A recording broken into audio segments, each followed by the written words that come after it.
கர்த்தருடைய பரிசுத்த நாமத்திற்கு ஸ்தோத்திரம். இன்னைக்கு நம்முடைய செய்தியின் தலைப்பு சுழல் காற்று புயல். இதுதான் நம்முடைய செய்தியின் தலைப்பு. ஜெபத்தோடு இந்த செய்திக்குள்ளே கடந்து செல்வோம். மகா இரக்கமும் கிருபையும் உள்ள பிதாவே, துதிக்கிறோம் ஐயா.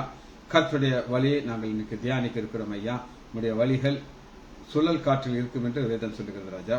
நீர் அதற்குடைய காரணத்தையும் அதனுடைய ஆழத்தையும் அவியானவரே நீர் எங்களுக்கு விளக்குவதற்காக நன்றி ராஜா. உம்முடைய வழி வித்தியாசமான வழி என்று நாங்கள் அறிந்து அந்த வழியிலே எங்களை கொண்டு போகிற எங்கள் தேவாதி தேவனை நாங்கள் வணங்குகிறோம் ஐயா, வாழ்த்துகிறோம் ஐயா, புகழ்கிறோம் ஐயா, போற்றுகிறோம் ஐயா. இந்த செய்தி எங்களுக்கு பிரயோஜனமாக மாற்றித்தாங்கப்பா. பரிசுத்த ஆவியானவரே, இந்த வார்த்தையை நீர் பேச வேண்டுமாப்பா. எங்களை சிலுவை நிலையில் மறைத்து உடைய வார்த்தை வெளிப்படுத்துவதற்காக கோடி நன்றி ராஜா. இயேசுவின் நாமத்தினாலே ஜெபங்கள் பிதாவே. ஆமேன், ஆமேன், ஆமேன். கர்த்தருடைய பரிசுத்த நாமத்திற்கு ஸ்தோத்திரம். செய்தியுடைய ஆதாரமான வசனம் நாகூம் 1வது அதிகாரம் 3வது வசனம். நாகூம் 1:3 பக்கம் 1081. கர்த்தர் நீடிய சாந்தமும் மிகுந்த வல்லமையுள்ளவர், அவர்களை ஆக்கினிக்கலாமல் தப்பவிடார். கர்த்தருடைய வழி, இதான் நம்ம பார்க்கிறோம். கர்த்தருடைய வழி சுழல் காற்றிலும் பெரும் காற்றிலும் இருக்கிறது. இதாங்க செய்தி. கர்த்தருடைய வழி எங்க இருக்கிறான்? சுழல் காற்று. சுழல் காற்றுனா ஒரு காற்று அப்படி சுற்றி சுற்றி சுற்றி வந்து. ரெண்டாவது பெரும் காற்று. ரெண்டு காரியத்தை அவன் எழுதி வச்சிருக்கிறார். சரி, எப்பவுமே ஆண்டவர் ஏன் இதை செய்கிறார் அப்படின்னு நம்ம பார்க்கணும். ஏன் இதை செய்கிறார் அப்படின்னு கேட்டீங்கன்னா, இதற்கு காரணம் என்ன அப்படின்னு கேட்டீங்கன்னா,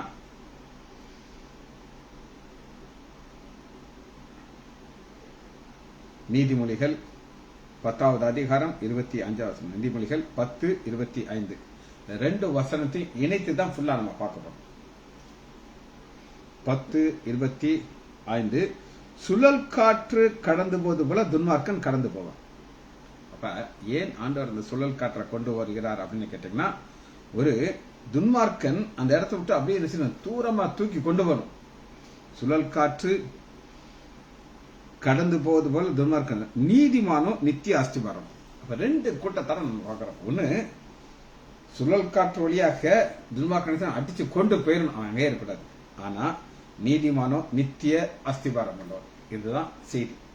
சரி, இப்ப நான் இந்த சொல்ற செய்திங்கிறது எப்படி இருக்கும் அப்படின்னு கேட்டீங்கன்னா, இது ஒரு பர்சனல் அனுபவம்.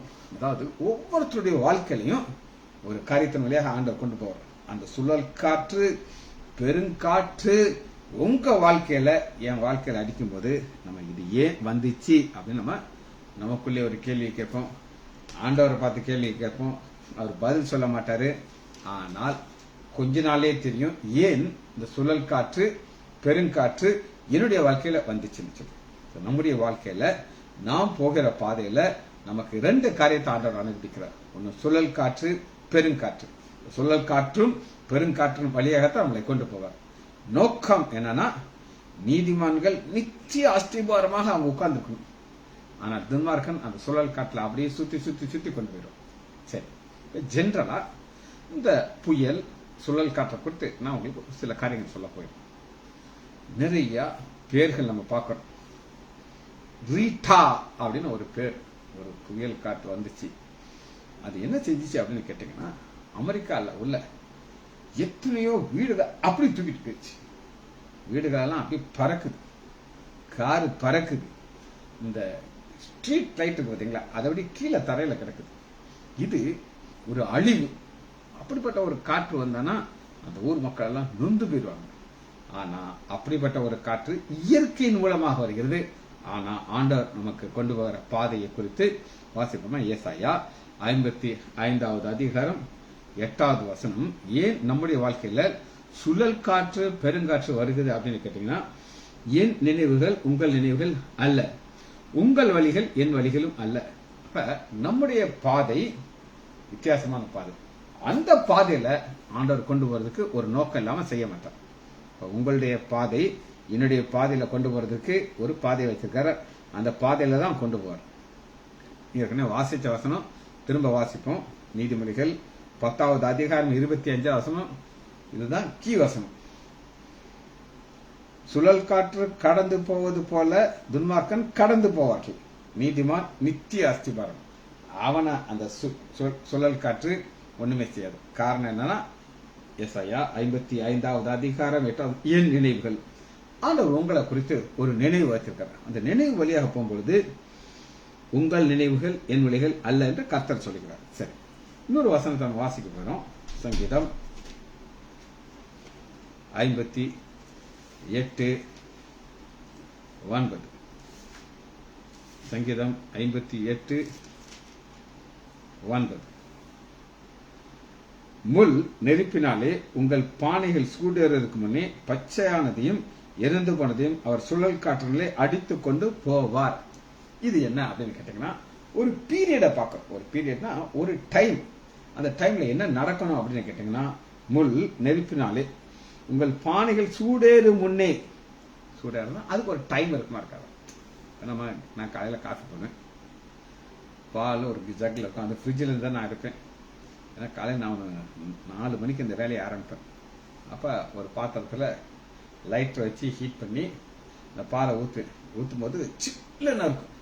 அதுக்குள்ளே நான் போய் ப்ரஷ் பண்ணிட்டு முகத்தை கழுவிட்டு திரும்ப வந்துடுவேன். ஏன்னா இது பொங்கிடக்கூடாது.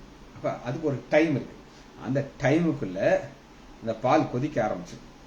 இதைத்தான் இங்கே நம்ம பார்க்குறோம். முள் நெருப்பினாலே உங்கள் பானையிலே சூடுவதற்கு முன்னே பச்சையானதை எரித்து போடத்தையும் அவர் சுழல் காற்றின அர்த்தம். அப்ப பச்சையானதை எரித்து போகிறதையும், அப்ப பச்சையானதுன்னா அப்படின்னு கேட்டீங்கன்னா ஒரு விளக்கத்தை நம்ம பார்க்கணும். ஒரு முள் அல்லது ஒரு ஒரு விறகு, அது எப்படி இருக்குன்னு சொல்லுங்க, நல்லா காஞ்சி ப்ராப்பரா இருந்துச்சுன்னா அது இப்படி எரிய ஆரம்பிச்சு. ஆனா சுழல் காற்றுங்கிற ஒரு காரியத்தையும் பார்க்கும் பொழுது அவர் சுழல் காற்றினாலே அடித்து கொண்டு போவார். அது என்ன? அடுத்த வசனத்துல பதில். சங்கீதம் 58வது அதிகாரம் 10வது பழிவாங்குதலை நீதிமான் காணும் பொழுது மகிழ்வான். நீதிமான் ஒருத்தர் இருக்காங்க. அவன் ஆண்டவராக இயேசு கிறிஸ்து ரத்தத்தால் கழுவப்பட்டவன். அவனுடைய வாழ்க்கையில பிரச்சனைகள் வந்துட்டே இருக்குது. இப்படி அவனுடைய வாழ்க்கையில பிரச்சனை வரும்போது அவன் தன் பாதங்களை துன்மார்க்குடைய ரத்தத்தினாலே கழுவான். அப்பொழுது மெய்யாய் நீதிமானுக்கு பலன் உண்டு ஆண்டவர் ஜட்ஜ் பண்றோம்னு சொல்றாரு. இதெல்லாமே நம்ம இன்ட்ரடக்ஷனாக நம்ம பார்க்கிறோம். இப்ப இந்த இன்ட்ரடக்ஷன் நம்ம பார்க்கும் பொழுது அடுத்து நிச்சயமாக ஒரு பதில் உண்டு. எரேமியா 51வது அதிகாரத்துக்குள்ள வரும். எரேமியா 51வது அதிகாரம் 16 வசனம். 51:16.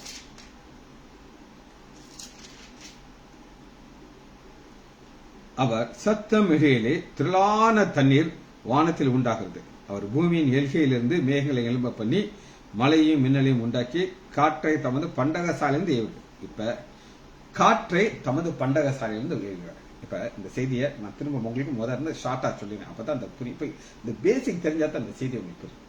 ஃபர்ஸ்ட் நான் உங்களுக்கு என்ன சொன்னேன் அப்படின்னு கேட்டீங்கன்னா, நாகும் 1வது அதிகாரம் 3வது வசனத்துல பக்கம் 1081 கர்த்தருடைய வழி சுழல் காற்றிலும் பெருங்காற்றிலும் இருக்கு. நமக்கு அது புரியவே புரியாது. என்னையா கர்த்தருடைய வழி சுழல் காற்றிலும் பெருங்காற்றிலும் இருக்குன்னா அது என்ன அர்த்தம்? அந்த சுழல் காற்றும் பெருங்காற்றும் என்ன செய்யும் அப்படின்னு நீங்க கேட்டீங்கன்னா, அது என்ன செய்யும்னு கேட்டீங்கன்னா, நீதிமொழிகள் 10வது அதிகாரம் 25வது வசனத்துல சுழல் காற்று கடந்து போலதை போல துன்மார்க்கன் கடந்து போயிடும். இந்த சுழல் காற்றுல துன்மார்க்கன் என்ன செய்யணும்? அடிச்சு கொண்டே போயிடுவார்.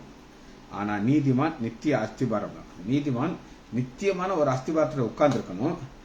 அத நீங்க புரிகிறதுக்கு ஆண்டவர் ஒரு வார்த்தை சொல்கிறாரு. காற்ற எங்க இருந்தாலும் அவருடைய பண்டகசாலை, பண்டகசாலை குடோன். ஆண்டவர் குடோன் வச்சிருக்காரு. இந்த குடோன்ல காற்று வச்சிருக்கிறாரு, பெரிய கற்கள் வச்சிருக்கிறார். இதெல்லாம் எங்க வச்சிருக்காரு? குடோன்ல வச்சிருக்கிறார். அந்த பண்டகசாலையிலிருந்து ஆண்டவர் எதை அனுப்பாரு? சுழல் காற்று பெருங்காற்று அனுப்பாரு. சரி, இவ்வளவு நம்ம பேக்ரவுண்ட் சொல்லியாச்சு. முதல் குறிப்பை நம்ம பார்க்க போறோம். பாயிண்ட் நம்பர் 1, ஆண்டவர் ஒரு காற்று அனுப்புகிறார். அந்த காற்றை எங்க பார்க்கலாம்னா ஆதியாகமம் 8வது அதிகாரம் 1 வசனத்துல பார்க்கிறோம். முதலாக ஆண்டவர் காற்றை எதற்காக அனுப்புகிறார் பார்க்க போறோம். 8வது அதிகாரம் 1 வசனம். ஃபர்ஸ்ட் எதற்காக ஆண்டவர் காற்றை அனுப்புகிறார்? 8:9. தேவன் நோவாவையும் அவனுடைய பேழையில் உள்ள சகல காட்டு மிருகங்களையும் சகல நாட்டு மிருகங்களையும் நினைச்சிட்டாரு. தேவன் பூமியில் காற்றை வீச பண்ணினார். அப்பொழுது ஜலம் அமர்ந்தது. இது ஒரு தன்னுடைய பிள்ளைகளை பாதுகாக்கிறதுக்காக அனுப்புற காற்று. இது சுழல் காற்று கிடையாது, இது பெருங்காற்று கிடையாது. இது என்னன்னா இருக்கிற தண்ணியெல்லாம் என்ன செய்யணும், வற்றிப்போம். இப்ப சின்னதா ஒரு ஷார்ட்டா சொல்றேன். ஆண்டவர் இந்த பூமியை அழிக்கணும்னு நினைக்கிறார். ஏன் அழிக்கணும்னு நினைக்கிறார் அப்படின்னு கேட்டீங்கன்னா, துன்மார்க்கர் பாருங்க 6வது அதிகாரம், ஆதியாகமம் 6வது அதிகாரம் 5வது வசனம், மனுஷனுடைய அக்கிரமம் பூமியிலே பெரியது என்று அவருடைய இருதயத்தின் தோற்றமெல்லாம் கர்த்தர் கண்டு மனசாபப்படுகிறார். இப்ப ஆண்டவர் டிஸ்ட்ராய் பண்றார் உலகத்தை. ஏன் இந்த உலகத்தை அழிக்கணும் அப்படின்னா, இது ஒரு முன் அடையாளமாக செய்கிறார். திரும்ப அந்த உலகத்தை அழிக்க போகிறார். அதற்கு ஒரு முன்னோடியாக இப்ப பாத்தீங்கன்னா, நான் ஒரு சர்ஜன். என்னுடைய வாழ்க்கையில நான் 1982 என்னுடைய MBBS முடிச்சேன். 84 வரை நான் பிராக்டிஸ் பண்ணிட்டு விருதுநகர். 84 என்னுடைய PG கிடைச்சது, ஆர்த்தோபெடிக் சர்ஜனா. நான் போய் ட்ரைனிங் எடுத்துட்டு 2 வருஷம் கழிச்சு வந்தேன். என்னுடைய எக்ஸ்பீரியன்ஸ் எல்லாம் பாத்தீங்கன்னா 86 இருந்தே என்னுடைய ஆர்த்தோ பிராக்டிஸ் ஆரம்பிச்சிட்டேன். இன்னைக்கு வரை சர்ஜரி பண்றேன். என்னுடைய அனுபவம் அப்படின்னு ஒண்ணு இருக்கு. அந்த அனுபவம் என்ன சொல்லும் அப்படின்னு கேட்டீங்கன்னா, இதனால சரி பண்ண முடியும் அப்படின்னு சொல்லும். இதை இப்படி பிளாஸ்டர் போட்டா சரியாயிரும் சொல்லும். அது போல நம்ம இங்க பார்க்கிற ஒரு காரியம் நிழல். நிஜம் பின்னாடி பார்க்க போற முதல் நிழலை பார்த்துரும். அப்ப தண்ணீர் எங்க இருந்து வருகிறது அப்படின்னு நீங்க கேட்டீங்கன்னா, பாருங்க ஆதியாகமம் 7வது அதிகாரம் 11வது வசனத்தில் வாசிப்போம். நோவாவுக்கு 600 வயதாகும் போது அந்நாளிலே மகா ஆற்றத்தின் ஊற்றுக்களெல்லாம் பிளந்தது. 2 இடத்துல இருந்து தண்ணி வருது. ஒண்ணு மேல இருந்து தண்ணி வருது. அதனால ஒரு ஆழமான காரியம் என்ன அப்படின்னு கேட்டீங்கன்னா, ஆண்டவர் ஆதியாகமம் 1வது அதிகாரத்துல இந்த உலகத்தை உண்டாக்கும் போது தண்ணீரை 2ஆ பிரிக்கிறார். எப்படி பிரிக்கிறார் அப்படின்னு கேட்டீங்கன்னா, 6வது சொல்றாங்க. ஆதியாகமம் 1:6, பின்பு தேவன் ஜலத்தின் மத்தியிலே ஆகாய விரிவு. அப்ப ஒரு கேப்பை உண்டாக்குறாரு. அந்த ஆகாய விரிவுங்கிறது ஒரு ஸ்பேஸ் உண்டாக்கி ஜலத்தின் மேல் இருக்கிறது ஒன்று. அப்புறம் அந்த ஆகாயத்து விரிவுக்கு கீழே இருக்கிறது. தேவன் ஆகாய விரிவுக்கு வானம் என்று பெயரிட்டார். இந்த வானம்னு உண்டாக்கிட்டு இது நல்லதுன்னு சொல்லல. மற்ற எல்லாத்தையும் பார்த்து நினைச்சாரு. இங்க பாருங்க 10வது வசனம், சமுத்திரத்தை உண்டாக்கி அது நல்லதுன்னு சொல்றாரு. 12வது வசனத்தை பாருங்க, 2 தடவை நல்லதுங்கிறாரு. புல்ல உண்டாக்குறாரு, விதையை உண்டாக்குறாரு, தேவன் நல்லது என்று கண்டார். இப்படி நல்லது நல்லதுன்னு சொல்லி 18வது வசனம் பகலுக்கு இரவு நல்லதுங்கிறார். ஆனா இந்த ஆகாய விரிவு உண்டாக்கிட்டு நல்லதுன்னு சொல்லல. காரணம், அங்க ஒரு ஜட்ஜ்மெண்ட் ஆண்டவர் பிக்ஸ் பண்ணிட்டார். ஜட்ஜ்மெண்ட்ல தண்ணீர் எங்க இருந்து வரணும், வானத்துல இருந்து ஊத்தணும், அவனுக்கு கீழே இருந்து வரணும். ரெண்டையுமே நான் காட்டுறேன். ஆதியாகமம் 7வது அதிகாரம்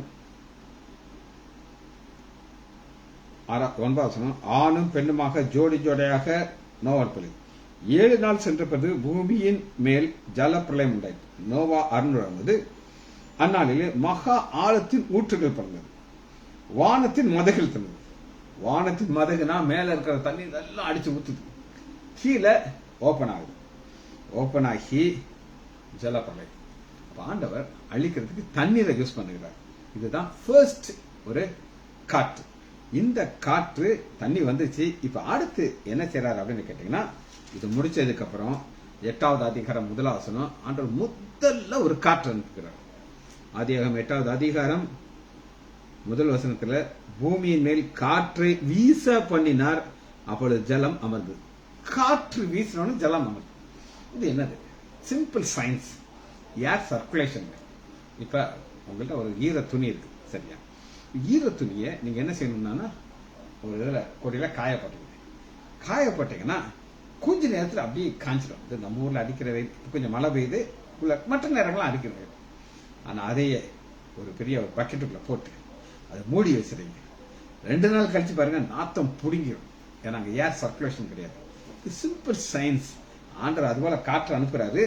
காற்று அனுப்பணும், தண்ணியெல்லாம் ஏற்பட்டது. அப்ப முதல் முறையாக ஆண்டவர் அனுப்புற காற்று எதற்காக அனுப்புகிறார் அப்படின்னு கேட்டீங்கன்னா, 6வது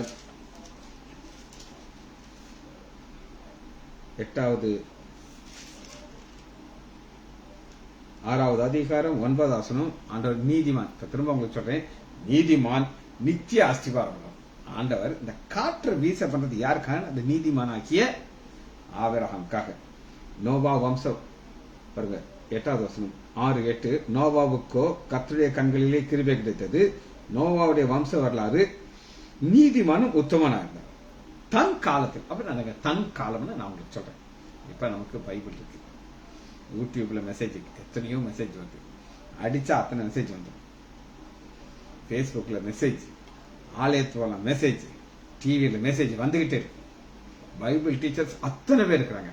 நான் நோவாவுடைய காலத்துல யாருமே கிடையாது. காலத்துல யாருக்குமே தேவன்னா யாருன்னு தெரியாது. ஆனா அந்த காலத்துல ஒரு நீதிமான வாழ்ந்தார். சரியா? நீதிமான் உத்தமம். அப்ப நீதிமானும் உத்தமனுமா இருந்த ஒரு மனிதன் நோவாவுக்காக ஆண்டவர் ஒரு காற்றை வீசப்படுகிறார். அந்த காற்று வீச வீச வீச அந்த ஜலம் அப்படியே குறைஞ்சு ஆண்டவர் அதை கிரியேட் பண்ணுகிறார். இது நிஜம், நிழல். நிஜத்தை நம்ம எங்க பாக்குறோம் அப்படின்னு கேட்டீங்கன்னா, ஆண்டவர் இதை பார்த்துட்டு என்ன சொல்லுகிறார் அப்படின்னு கேட்டீங்கன்னா, அதே ஆதியாகமம் 9வது அதிகாரம் 11வது வசனத்துல, இனி மாமிசமானவர்கள்லாம் ஜல பிரயாணத்தினாலே சங்கரிக்கப்படுவது. அப்ப இனி தண்ணீரை வச்சு அழிக்க மாட்டேன்ட்டார். அழிக்க மாட்டேன்னு சொல்லல, தண்ணீரை வச்சு அழிக்க மாட்டேன்ட்டார். ஆனா எதை வைத்து அழிப்பார் அப்படின்னு கேட்டீங்கன்னா, வாசிப்போமா? 2 பேதுரு எடுத்துக்கொள்ளுங்கள். 2 பேதுரு 3வது அதிகாரம் 6வது வசனம். 2 பேதுரு 3:6. அப்பொழுது இருந்த உலகம் ஜலப்பிரதானம் அழித்திருந்தார். அப்ப ஒரு காலத்தில் இருந்த உலகம் ஜலப்பிரதானம் அழிச்சார். உங்களுக்கு சில சத்தியங்களை நான் சொல்றேன். இந்த ஜலப்பிரளயங்கிறது நோவாவுடைய காலத்துல ஒரு உண்மை. சயின்ஸ் விஞ்ஞானிகள் அதை ப்ரூவ் பண்ணிட்டாங்க. எப்படி ப்ரூவ் பண்ணிட்டாங்க அப்படின்னு நீங்க கேட்டீங்கன்னா, ஒரு பெரிய ஒரு மலை ஹில், ஒரு ஏறக்குறைய ஒரு 1500 அடி 2000 அடி உயரத்துல ஒரு பெரிய ஒரு திமிங்கலத்தினுடைய எலும்பு கூட பாக்குறாங்க. அது எங்கன்னா, இப்ப எங்க ஹாஸ்பிட்டல் பாத்தீங்கன்னா, எங்க ஹாஸ்பிட்டல் இருந்து அங்க மூலிப்பட்டி ஆரம்பம் இருக்கும். அது ஏற்கனவே ஒரு 3/4 கிலோமீட்டர் நீளம் இருக்கும். அந்த நீளத்துக்கு ஒரு பெரிய எலும்பு கூடு, ஒரு ஷார்க், அதனுடைய எலும்பு கூட ஒரு மலை மேல இருக்கு. எல்லாரும் கேட்டாங்க, இது எப்படி எங்க வந்துச்சு? அதை பார்த்தா, அதை டெஸ்ட் பண்ணி பார்த்தா, அது நோவா காலத்தில் உள்ள எலும்பு. என்ன நடந்திருக்கு அப்படின்னு கேட்டீங்கன்னா, தண்ணி மேல போய் இந்த பெரிய ஒரு ராட்சச சுறாமீன் அது வழியா வரும்போது தண்ணி இறங்கிருச்சு. இப்ப அந்த மலை மேல அந்த எலும்பு கூட சிக்கிக்கிடுச்சு. தண்ணி இறங்கிருச்சு, ஆனா எலும்பு அது எங்க இருக்கு? மேல இருக்கு. இப்ப இவங்களால இது இப்படிதான் அவங்களால ப்ரூவ் பண்ண முடியுது. ஆமா, ஜலப்பிரளயம் நடந்திருக்குது. ஜலப்பிரளயம் பல குறிப்புகள்ல இது நான் ஒரு சாம்பிள் நான் சொல்றேன். இதுக்காக இதை சொல்றேன் அப்படின்னு கேட்டீங்கன்னா, 2 பேதுரு 3வது அதிகாரம் அந்த ஃபர்ஸ்ட் காற்றை அனுப்புகிறார். அது எதற்காக அப்படின்னு கேட்டீங்கன்னா, 5வது வசனம் வாசிக்கிறேன். 2 பேதுரு 3:5. பூர்வ காலத்தில் தேவனுடைய வார்த்தையினாலே வானங்களும் ஜனங்களும் தோன்றி ஜலம் நிலை கொண்டதை பூமியில். அப்பொழுது இருந்த உலகம் ஜலப்பிரதானம் இருந்தது. அப்பொழுதுதான் அன்னைக்கு. இனி நடக்கிறது. இப்பொழுது இருக்கிற வானங்களும் பூமியும் அந்த வார்த்தையினாலே அக்கினிக்கு இரையாக.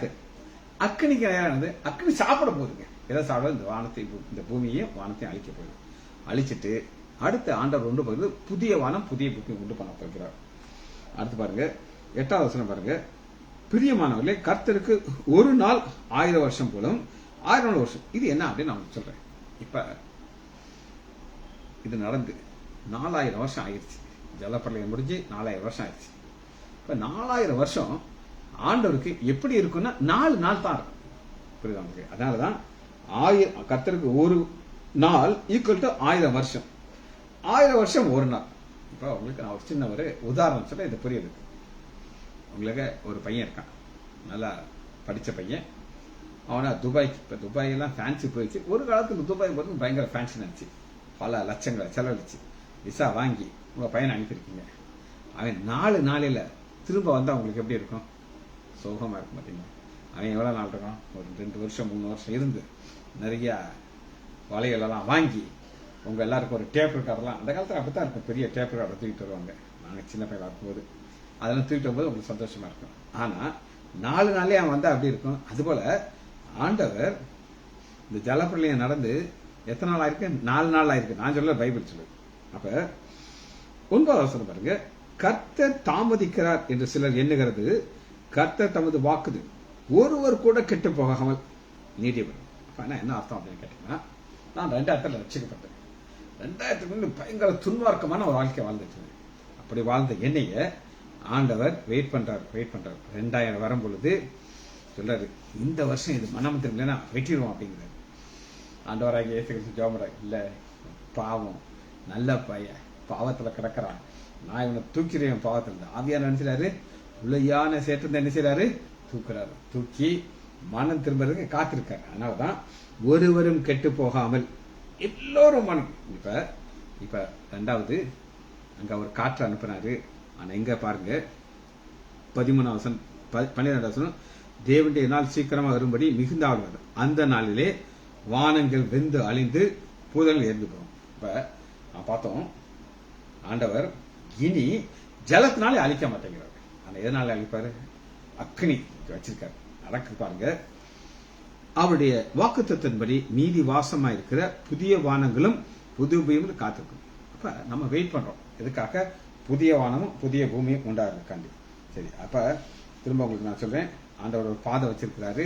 அந்த பாதை சுழல் காற்றுல வரும், பெருங்காற்றுல வரும். சரி, அடுத்து ஒரு காற்றை நம்ம பார்க்க போறோம். இப்ப முதல் நான் உங்களுக்கு உலகத்தின் மேல வந்த காற்றை காமிச்சேன். இப்ப ஒரு தேசத்தின் மேல ஒரு காற்று அடிக்க போகுது, புயல். சரி, ஆதியாகமம் 41வது அதிகாரம் 27வது வசனம். 41:27. இப்ப ஒரு ஆண்டவர் ஒரு காற்று அனுப்புகிற புயல். அந்த புயல் ஒரு தேசத்து மேல வருது. அதனால என்ன நடக்கும்னா பஞ்சம் உண்டாகுது. ஆதியாகமம் 41வது அதிகாரம் 27வது வசனம். அதற்கு பின்பு ஏறி வந்த கேவலமான அவலட்சணமான 7 பசுக்கள் 7 வருஷங்களாம் கீழ்காற்றினாலே. காற்றா? இன்னைக்கு செய்தி இந்த தலைப்பு புயல், சுழல் காற்று. சுழல் காற்றுனால என்ன நடக்கும் அப்படின்னு கேட்டீங்கன்னா, திருக்குறள் வசனத்தை வாசிக்கிறேன். முதல்ல ஒரு வசனத்தை எடுத்துக்கொள்வோம். இது உங்களுக்கு ரெப்புடேஷன் நான் சொல்றேன். நாகூம் பக்கம் 1081 1வது அதிகாரம் 3வது வசனத்துல சென்ட்ரல்ல கர்த்தருடைய வழி சுழல் காற்றிலும் பெருங்காற்றிலும் இருக்கு. சுழல் காற்றும் பெருங்காற்ற ஆண்டவர் எகிப்துங்கிற தேசத்தின் மேல அனுப்புகிறார். பாருங்க, கீழ்காற்றினாலே தீந்து சாவியான 7 வருஷங்கள். 7 வருஷம் செழிப்பை கொடுக்கிறார். செழிப்பை கொடுத்துட்டு அப்படி நார்மலா விட்டுருந்தானா மக்கள் கண்டுக்கிட மாட்டாங்க. ஆனா அடுத்து பஞ்சத்தை அனுப்புறார். பஞ்சம்ங்கிற ஒரு சுழல் காற்று அனுப்புகிறார். இதனால தீந்து போன சாவி. இப்போ உங்களுக்கு இதெல்லாம் நீங்க விவசாயம் பண்ணாதான் புரியும். எங்களுக்கு நாகர்கோவில்ல ஒரு தோட்டம் இருக்கு. அங்க கொஞ்சம் இந்த காலத்துல நாங்க எல்லாம் போயிருக்கோம். போய் விவசாயம் பண்ண நாங்க போயிருக்கோம். அப்ப எங்களுக்கு ஒரு மேனேஜர் ஒருத்தர் இருந்தார். அவர் என்ன செய்வார்னா, முதல்ல ஒரு 2 ஏக்கர் 3 ஏக்கர் நெல் போட்டிருந்தார். நல்ல செழிப்பு, நல்ல தண்ணி இருக்கும். அது உள்ள ஒரு குளம் இருக்கும். குளத்துல இருந்து தண்ணியிலிருந்து தண்ணி அனுப்புவார். அப்புறம் கொஞ்சம் உயரமான ஹைட்டான இடம். அந்த ஹைட்டான இடத்துல எக்ஸ்டெண்ட் பண்றாரு எதை? விவசாயத்தை. இன்னும் கொஞ்சம் மேல போகும்போது தண்ணி அனுப்புறாரு. அப்புறம் இன்னும் ஒரு 2 ஏக்கரை கவர் பண்ணாரு. அது என்ன சொல்றாரு, தம்பி அந்த மேல இருக்கு பாத்தியா, அந்த தண்ணி சரியா போகாது. இதுல நல்ல விளைச்சல் இருக்கும். ஆனா அங்க இருந்து பார்த்தோம்னா பாதிக்கு பாதி பொக்கையாத்தான் இருக்கும். பொக்கனா வெளியில பார்த்தா நெல்லு மாதிரி இருக்கும். ஆனா உள்ள என்ன இருக்காது? மணி இருக்காது. அப்ப அதுல இருந்து வர்றது எல்லாமே வேஸ்ட்ப்பா. அதை நம்ம கொஞ்சம் நிப்பாட்டணும் எனக்கு சொல்ல. நான் அப்ப ஆச்சரியப்படுறேன். ஏன்னா பாருப்பா, நான் ஒரு ஸ்டூடெண்டா இருந்தேன். அவர் அந்த குறித்து எப்படி அதுல வர்ற ஒவ்வொரு ஏரியால இருந்து வருகிற நெல்லை பாக்குறாரு. அதுல எவ்வளவு ப்ராஃபிட் பாக்குறாரு. அதுலயே கடந்தவங்களுக்கு தான் அது தெரியும். அதுபோல இங்க நம்ம பாக்குறோம், 7 கதிர்களும் 7 வருஷங்களா பஞ்சத்தில் ஒன்றான். இது ஆண்டவர் எதை அனுப்புறாரு? ஒரு புயல் காற்று அனுப்புகிறாரு. அதற்கு காரணம் என்ன அப்படின்னு கேட்டீங்கன்னா, உங்களுக்கு நான் சொல்லியிருக்கேன். ஆண்டவர் ஏன் புயல் காற்று அனுப்புகிறார் அப்படின்னு கேட்டீங்கன்னா, நீதிமொழிகள் 10வது அதிகாரம் 25 தான் ரீசன். 10 சுழல் காற்று கடந்து போவது போல் துன்மார்க்கம் கடந்து போறோம். துன்மார்க்கனை தூக்கணும், நீதிமானோ நித்திய அஸ்திபாரம். இப்ப நீதிமான ஒருத்தனை நித்திய அஸ்திபாரமாக கொண்டு வருவதற்கு ஒரு கீழ்காற்று அனுப்புகிறார். அந்த காற்று ஒரு தேசத்தின் மேல் வருகிறது. அது யார் மேல வருகுது அப்படின்னு கேட்டீங்கன்னா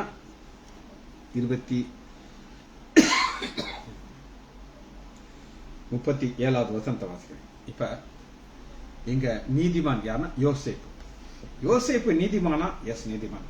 ஆனா சூழ்நிலை என்ன நடக்குது? அவனை எங்க கொண்டு வச்சிருக்காங்க? ஜெயில வச்சிருக்காங்க. எல்லாரும் பார்க்கும்போது எப்படி பார்ப்பாங்க? இவனை நீதிமான பார்க்கணும், மோசமானவன், உண்ட வீட்டுக்கே ரண்டகம் பண்ணிட்டான், அதெல்லாம் பேசுவாங்க. எல்லாம் சொல்லுவாங்க, யா இவனை மட்டும் நீங்க வீட்டுக்குள்ள விட்டுறாத, உங்க வீட்டுக்காரமா கைப்பிடிச்சு இழுத்துருவான் அப்படின்னு யோசேப்பை பத்தி எல்லாரும் சொல்லியிருப்பாங்க. ஆனா ஆண்டவர் அவனை நீதிமான நித்திய அஸ்திபாரம் உள்ள ஆக்குறதுக்கு ஒரு புயல் அனுப்புறாரு. இப்ப அந்த கனவை தரிசனத்தை யார்கிட்ட கொடுக்கிறாரு? சும்மா ரோட்ல போறவங்க கொடுத்தா வேஸ்ட். அதனால ராஜாவுடைய சொப்பனத்துல இதை போடுறாரு. சரி, இப்ப பாருங்க 36வது வாசிக்கிறேன். ஆதியாகமம் 41:36. தேசம் பஞ்சத்தினாலே அழிந்து போகாத படிக்கு. அப்ப தேசம் அழியாம இருக்குது ஒரு ஆலோசனை சொல்றோம். ஒவ்வொருத்தரும் ஒரு ஆலோசனை சொல்லுவாங்க. நான் அன்னைக்கு ஓபியில் உட்காந்து பேஷண்ட் பார்த்துக்கிட்டு, ஒரு பேஷண்ட் ஃபிட்ஸ் வந்திருக்கு. ரொம்ப நாளா நான் ட்ரீட்மெண்ட் பார்த்துட்டு நல்லா ஃபிட்ஸ் எல்லாம் குறைஞ்சிச்சு, வெரி ஹாப்பியா இருக்கேன். பக்கத்துல ஒரு ஆள் நின்றுட்டு, சார் ஃபிட்ஸுக்கு மதுரையில் ஒரு டாக்டர், அவர் தான் சார் சரியா, இவரெல்லாம் சரியில்லை. எனக்கு எங்க மூஞ்சி வைக்கனே தெரியல. அவன் கிளீனா மூவ், உனக்கு என்ன தெரியும், நான் எவ்வளவு கஷ்டப்பட்டேன் எனக்கு தெரியும், சார் கொடுத்தாரு சரியா பத்தி ஆய பொத்திக்கிட்டு இருக்கு அப்படின்னு சொன்னேன். அப்ப அந்த ஆலோசனையெல்லாம் பாத்தீங்கன்னா ஃப்ரீயா சொல்லுவாங்க. அது ஒரு சில நம்மளை கூச்சப்படுத்துறாப்புல ஆலோசனை கேம் முன்னாடியே சொல்றாங்க. ஆனா இங்க சொல்ற ஆலோசனை பாத்தீங்கன்னா 7 வருஷங்களுக்காக தேசத்திலே வைப்பர். அந்த வார்த்தை பாருங்க, ஆண்டவர் புயல் அனுப்ப போகிறாரு. அனுப்புறதுக்கு முன்னாடியே ஆலோசனை சொல்றாரு. அந்த ஆலோசனைய பார்வனுக்கு ஊழியக்காரங்க நன்றாக கண்டது. இதுதாங்க ஆண்டவர் சிவனா ஒரு காரியத்தை கொடுத்துட்டு உறுதிப்படுத்துவார். இப்ப புயல் வர்றதுக்கு முன்னாடியே ஒரு ஆலோசனை கொடுத்தாரு. அடுத்து பாருங்க, நீதிமான நித்திய அஸ்திபாரமா வைக்கணும். இவனால எங்க இருந்தா ஜெயில இருந்தார். எல்லாரும் என்ன சொல்லுவாங்க? மோசமான. இப்ப எந்த லெவலுக்கு அவனை உயர்த்த போறான்னா நித்திய அஸ்திபாரத்தை கொண்டு வர போகிறார். 38 அப்பொழுது பார்வன் தன் ஊழியக்காரனை தேவ ஆவியை பெற்ற இந்த மனுஷனை ராஜா, இது எதுக்கு நல்லா கிடைக்குது? எதுவுமே நடக்கல. இவன் ஜெயில தான் இருந்திருக்கான். ட்ரெஸ் எல்லாம் மாத்தியாச்சு, ஷேவ் எல்லாம் பண்ணிட்டு புது ட்ரெஸ் எல்லாம் போட்டுக்கிட்டு சென்ட்ரிங் அடிச்சு ராஜா முன்னாடி நாத்த அடிச்சிருக்கோம். ஏன்னா அவன் ஜெயில கம்பியில வச்சு கெட்டி போட்டு வச்சிருக்காங்க. இப்ப வரும்போது நல்லா நீட்டா குளிப்பாட்டி நல்லா நீட்டா இந்த மாதிரி ஒரு நல்ல ஒரு ட்ரெஸ், டிஷர்ட்லாம் எனக்கு கிடையாது, ஏதோ ஒரு நல்ல ட்ரெஸ்ஸை போட்டு கூப்பிட்டு கூப்பிட்டு வந்துட்டு ராஜா முன்னாடி நிப்பாட்டி வச்சுக்கிட்டு ராஜாக்கு அவனை பார்த்தோம் நம்பிக்கை வருது.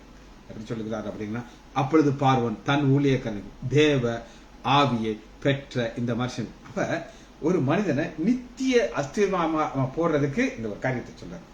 பின்பு பார்வன் யோசேப்பை நோக்கி, தேவன் இவைகள் எல்லாவற்றையும் உனக்கு வெளிப்படுத்தி இருக்கிறதால் உன்னை போல விவேகம் ஞானம் அப்படின்னு சொல்லிட்டு இப்ப நித்திய அஸ்திரமா கொண்டு வர போகிறார். நீ என் அரண்மனையிலே அதிகாரியா இருப்பாய், உன் வாக்கின்படியே எல்லாம் சிங்காசனத்திலே மாத்திரம். என்ன அர்த்தம் அப்படின்னு கேட்டீங்கன்னா, அதாவது நான் ஒரு பேருக்குத்தான் நான் ராஜா. எங்க ஹாஸ்பிட்டல் நாங்க 3 பிரதர்ஸ் இருக்கோம். நான் நம்பர் 2, அண்ணன் இருக்காரு, தம்பி இருக்காங்க. நான் 100% டம்மினா பேஷண்ட் பார்ப்பேன், சர்ஜரி பண்ணுவேன், பிளாஸ்டர் போடுவேன். ஆனா அட்மினிஸ்ட்ரேஷனுக்கு எனக்கு சம்மந்தமே கிடையாது. பிள்ளைகளுக்கு ஒரு போனஸ் வேணும், ஏதாவது வேணும்னா நான் தம்பிகிட்ட போய் பார்க்கணும். இங்க மரியாதை இன்னைக்கு மெசேஜில் வரல, இந்த மரியாதை போய் கேட்பாங்க, டாக்டர் போய் பார்க்கலாமான்ட்டு. அவ உள்ள போய் சொல்லுவா, இந்த மாதிரி வந்திருக்காங்க ஸ்டாஃபு, உங்களுக்கு இப்படி வேணுமா? தான் அவர் என்ன சொல்ற தைரியமா போய் என் தம்பிட்டு பேசுவார். உள்ள போய் பேசி அவர் ஓகே சொன்னா ஓகே, இல்லைன்னா கெட் அவுட் சொல்லிடுவாங்க. எவ்வளவுமே எங்கிட்ட வரமாட்டாங்க. எங்கிட்ட எதுக்காக வருவாங்கன்னா, காய்ச்சல்லாம் வருவாங்க, ஜோம் பண்றேன்னு என்கிட்ட வருவாங்க. நான் வேற எதுக்கும் வரமாட்டாங்க. அப்ப நான் ஏறக்குறைய இந்த ராஜா மாதிரி வச்சுக்கோங்களேன். டம்மி பேருக்கு தான் லைசன்ஸ் ஆஸ்பத்திரி ஒரு டைரக்டர். ஆனா இங்க நம்ம பாக்குறது, பின்பு பார்வோன் யோசேப்பை நோக்கி, பார், எகிப்திய தேசம் முழுவதற்கும் உன்னை அதிகாரியாக்கினேன் சொல்லிட்டு முத்திரமுகத்தை கையப்படுத்தப்படுற. இப்ப நீதிமான் நித்திய ஆஸ்திபாரம் உள்ளன்னு சொல்லி பார்த்திருக்கிறோம். இப்ப அது வந்துருச்சு பாருங்க, ஒரு காற்று அனுப்புறாரு.